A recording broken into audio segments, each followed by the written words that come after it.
नमस्ते भाइयों तथा बहनों। आज का हमारा विषय है चित्तवृत्ति का निरोध। आज हम पतंजलि योग सूत्र के अनुसार चित्तवृत्ति का निरोध मतलब योग अवस्था के बारे में थोड़ा चिंतन करेंगे। इस वीडियो को ध्यान से सुने, बार बार सुने। चित्तवृत्ति का निरोध ही योग है। चित्त की सभी वृत्तियों का पूर्ण रूप से रुक जाना ही योग है। ये वृत्तियां चित्त में संग्रहित संस्कारों से उत्पन्न होती हैं। योग सूत्र में इसी को योग अथवा समाधि कहा है। पतंजलि मुनि योग और समाधि को पर्यायवाची शब्द बताते हैं। इसीलिए योग सूत्र में योग के परम लक्ष्य अर्थात समाधि की प्राप्ति को ही बताया गया है। जब साधक अपने चित्त की सभी वृत्तियों का सर्वथा अवरोध कर देता है तब वह समाधिस्थ हो जाता है। यही योग का लक्ष्य है।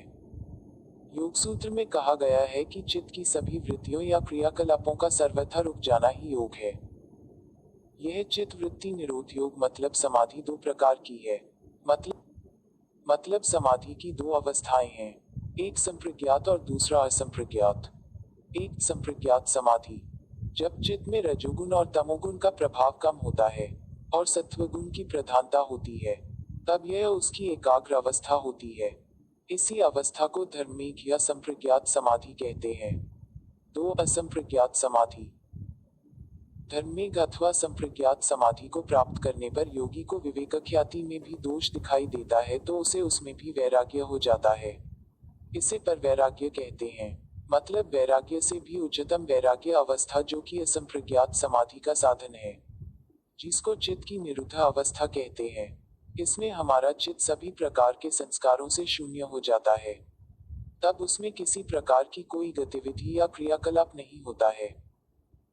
इस अवस्था में चित्त की सभी वृत्तियों का सर्वथा निरोध होने से सभी विषयों का अभाव हो जाता है, जिससे साधक असंप्रज्ञात समाधि में स्थित हो जाता है।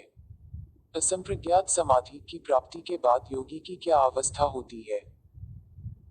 जब योगी अपनी सभी चित्त वृत्तियों का सर्वथा निरोध कर देता है तो उसे असंप्रज्ञात समाधि की प्राप्ति होती है। तब उस समाधि की अवस्था में जीवात्मा अपने वास्तविक स्वरूप को जानकर उसमें प्रतिष्ठित अथवा स्थित हो जाता है।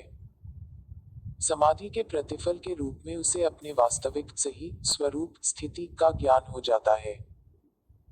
याद रहे, साधक अपने स्वरूप में तभी स्थित होता है जब उसकी समस्त चित्त वृत्तियों का निरोध हो जाता है।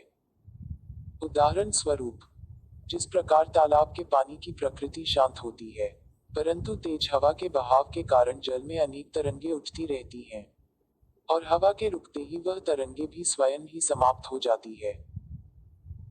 ठीक इसी प्रकार जब साधक की चित्त वृत्तियां प्रभावी रहती है तब तक चित्त में भी भिन्न भिन्न प्रकार के संस्कारों की तरंगे उठती रहती है, और जैसे ही सभी वृत्तियों का निरोध होता है वैसे ही साधक के चित्त में जो स्वयं के कर्तापन करने वाला का जो भाव है उसकी भी समाप्ति हो जाती है।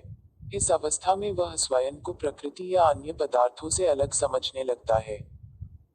इससे उसके चित्त में मैं सुखी हूँ, मैं दुखी हूँ, मैं स्वस्थ हूँ, मैं बीमार हूँ आदि भाव पुनर्तः समाप्त हो जाते हैं। इसके परिणाम स्वरूप साधक समस्त क्लेशों से छूट जाता है और उसे अपने वास्तविक स्वरूप का भली भांति ज्ञान हो जाता है। तब आत्मा को अपने शुद्ध स्वरूप का दर्शन होता है। ये स्थिति आनंद अथवा मुक्ति की है, जैसे कि कैवल्य में रहती है, और यही योग का तात्पर्य है। आपने हमें इतना सुना उसके लिए आप सभी लोगों का बहुत बहुत धन्यवाद। मैं अनुरोध करूंगा इस वीडियो को आप बार बार सुने। ऐसे ही हम हर रोज आपको कुछ ना कुछ जानकारी देते रहेंगे और आप उसका लाभ लेते रहे। यह जानकारी आपके सामान्य ज्ञान हेतु है। योग अभ्यास हेतु के लिए आप आपके नजदीकी योग शिक्षक का संपर्क करें। हमारे YouTube चैनल एवं Facebook को सब्सक्राइब करें एवं लाइक करें।